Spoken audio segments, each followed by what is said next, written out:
നമസ്കാരം. ഈ video ടാറ്റയ്ക്കുള്ളൊരു complaint ആണ്. ടാറ്റയെ അറിയിക്കാനുള്ളൊരു കംപ്ലൈൻ്റ് ആണ്. കുറച്ച് ദിവസങ്ങളായിട്ട് എൻ്റെ വണ്ടിയിൽ ഈ ഒരു ചിഹ്നം ഇങ്ങനെ കാണിക്കുന്നുണ്ട്. ഓഡോമീറ്ററിന് താഴെ ഒരു സ്പാൻഡർ ഇങ്ങനെ വണ്ടിയിൽ ഇറങ്ങുന്നൊരു ചിഹ്നം. എന്തൊരു കംപ്ലൈൻ്റ് ആണെന്ന് അറിയിക്കുന്ന ഒരു ചിഹ്നമാണ് ഇത്. എൻ്റെ വണ്ടിക്ക് മാത്രമല്ല, പുതിയ ന്യൂ പഞ്ചീവിയുടെ കുറേ വണ്ടികൾക്ക് ഈ പരാതിയുണ്ട്.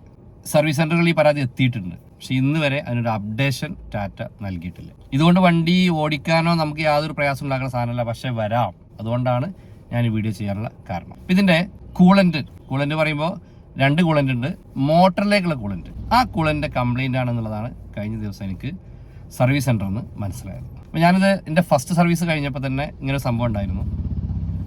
അത് 2ാമത് സർവീസ് സെൻ്റർ കൊണ്ടുപോയപ്പോൾ അവരത് ശരിയാക്കി തന്നു. അപ്പോൾ ഞാൻ വിചാരിച്ചിരുന്നത് ഇതിൻ്റെ ക്ലസ്റ്ററിൽ എവിടെയോ ഉള്ള നമ്മൾ സർവീസ് ചെയ്തത് വണ്ടിയുടെ ക്ലസ്റ്ററിൽ എവിടെയും രേഖപ്പെടുത്താതെ കൊണ്ട് ആ സർവീസിൻ്റെ ഒരു അറിയിപ്പാണെന്നാണ് ഞാൻ വിചാരിച്ചിരുന്നത്. അങ്ങനെയാണ് ഈ സംഭവം ഗൂഗിളിൽ സെർച്ച് ചെയ്തപ്പോഴാണ് മനസ്സിലായത്. കുറേ വണ്ടി, ഇന്ത്യയിലൊട്ടാകെ കുറേ വണ്ടികൾക്ക് ഈ പരാതി വന്നിട്ടുണ്ട്. അത് ഒന്നും പരിഹരിക്കപ്പെട്ടിട്ടില്ല. അപ്പോൾ ഞാൻ മനസ്സിലാക്കുന്നത് ഇത് വലിയൊരു പ്രശ്നമല്ല എന്ന് ടാറ്റ ബോധ്യപ്പെട്ടതുകൊണ്ടായിരിക്കാം ഇത് പരിഹരിക്കപ്പെടാതിരിക്കുന്നത്. പക്ഷേ ഇത് കസ്റ്റമേഴ്സിന്, ഓണേഴ്സിന് ഭയങ്കര റിസ്ക് ഉണ്ടാക്കുന്നുണ്ട്. കാരണം ഈ കൂളൻ്റുമായി ബന്ധപ്പെട്ടൊരു വിഷയമാണെന്ന് മനസ്സിലാവുന്നതോടുകൂടി ഇത് നമ്മുടെ സർവീസിൻ്റെ ഇൻഡിക്കേറ്റർ ഒന്നും അല്ല, കൂളൻ്റുമായി ബന്ധപ്പെട്ട പ്രശ്നമാണെന്ന് മിക്ക സർവീസ് സെൻ്ററൊന്നും പറഞ്ഞതായിട്ട് നമ്മളെ സോഷ്യൽ മീഡിയയിൽ കാണുന്നുണ്ട്. സർവീസ് സെൻ്ററിൽ ഇതിൽ യാതൊരു ഇത് ചെയ്യാനില്ല. കാരണം എന്ന് വെച്ചാൽ ടാറ്റ അപ്ഡേഷൻ നൽകണം. അപ്പോൾ ഈ ഒരു വീഡിയോ ഞാൻ ഉദ്ദേശിക്കുന്നത്, ടാറ്റ ഈ ഒരു വീഡിയോ അവരുടെ ഒഫീഷ്യൽസ് ഈ ഒരു വീഡിയോ കാണുകയാണെങ്കിൽ നിങ്ങൾ നോട്ട് ചെയ്യുകയും എത്രയും പെട്ടെന്ന് ഇതിൻ്റെ അപ്ഡേഷൻ നൽകുകയും വേണം. ഞാൻ എൻ്റെ വണ്ടിയുടെ ചേസ് നമ്പർ വെച്ചിട്ട് ഈ കംപ്ലൈൻറ്റ് രജിസ്റ്റർ ചെയ്തിട്ടുണ്ട്.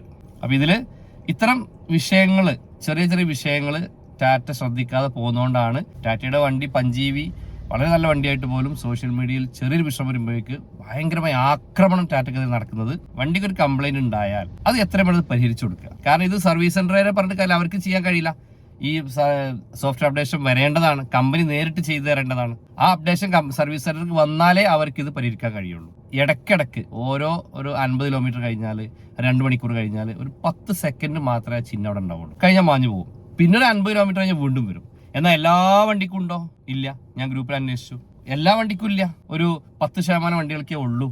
പലരും സർവീസ് സെന്റർ കൊണ്ടിട്ട് ഒരു ദിവസം നിർത്തി കൂളന്റുമായി എന്തൊക്കെയോ വർക്ക് ചെയ്യിച്ചിട്ടൊക്കെ ഉണ്ട്. അങ്ങനെയൊക്കെ അനുഭവം പറയുന്നുണ്ട്. അപ്പോൾ തൽക്കാലം ലേറ്റ് പോയി, പക്ഷെ പിന്നീട് ലേറ്റ് വീണ്ടും വരികയാണ്. ഞാൻ സർവീസ് സെന്റർ നിർത്തിയിട്ടൊന്നുമില്ല. കാരണം ഇത് ഇങ്ങനെയാണ് മനസ്സിലായതോടുകൂടി വരട്ടെ, അപ്ഡേഷൻ വരട്ടെ. നമ്മൾ വെറുതെ കൊണ്ട് നിർത്തണമെന്ന് ആവശ്യം എന്താ ഉള്ളത്? അതുകൊണ്ട് നമുക്ക് ഓടിക്കാനുള്ള പ്രയാസമുണ്ടോ? ഒരു പ്രയാസവും ഇല്ല.